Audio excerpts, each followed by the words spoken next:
Shabbat Shalom. We're now another week closer to Rosh Hashanah and the season of what in English is called repentance. In Hebrew, I think there's a much better term for that, whatever it is, called tshuva. And I say whatever it is, this process of coming back home, going back to the right way of doing things, to the right way of being. It's a mysterious reality. We try to define it in terms of action, which is a good objective place to start. If we can somehow improve our actions, if we can somehow break bad habits, if we can somehow repair our relationships with others by apologizing for any wrong that we might have done to others, forgiving others for the wrong that they may have done to us, I actually think this is a good place to start. But tshuva is much more comprehensive than that. And I think ideally it's accomplished on a level which actually precedes and gives rise to action. And what am I talking about? Something much more on the level of heart, and we could even say consciousness. If one does a small kind of repentance, that is a great thing. In fact, one of the saints of the past said something really wonderful about that. He said, to be faithful in small things is a great thing. So there is something to that.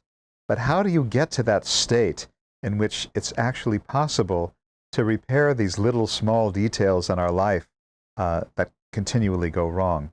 I think that has to be a more general kind of tshuva, a general kind of turning on the level of heart and feeling and ultimately, again, consciousness. There has to be a change within that can then influence all the changes that we need to make without. Now, there's different ways one can approach this. You know, maybe you have a detail orientation, and so maybe you need to deal with changes on the level of the details themselves. I myself find that that's overwhelming. I look at all the things wrong in my life, and I couldn't possibly correct them all, and I wouldn't be satisfied to correct just one or two.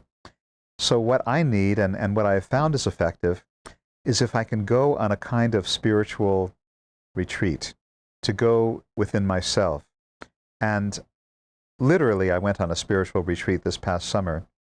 It's actually a series of 4 retreats that is run by Rabbi Shefa Gold, Shefagold, someone worth looking up on the internet, I would say. And with her, I think that I've been able to accomplish this more general kind of tshuva, coming back to my true self. I've said on occasion that each one of us has a tzaddik or a tzaddiket, a perfectly righteous person deep inside that is struggling to get out. The question is, how do we let them out?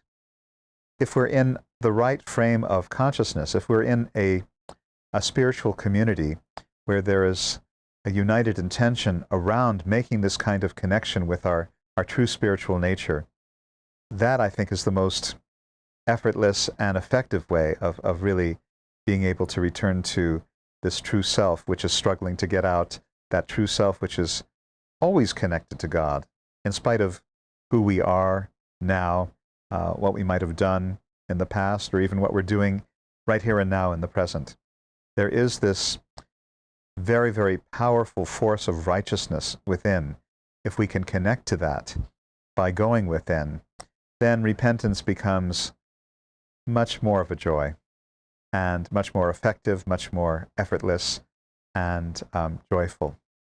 So this is what I want to wish for you in this coming High Holy Day season, and even in this month of Elul, in which we are preparing for the High Holy Days, that you be open to this possibility of connecting with the deepest, truest self within each and every one of you that is struggling to get out, and that would make our lives such a pleasure, and that would connect us to that abstract quality of greatness and power and creativity and intelligence, which some of us call God. And so, again, I want to wish you a Shabbat Shalom and a beautiful time of preparation for the High Holy Days.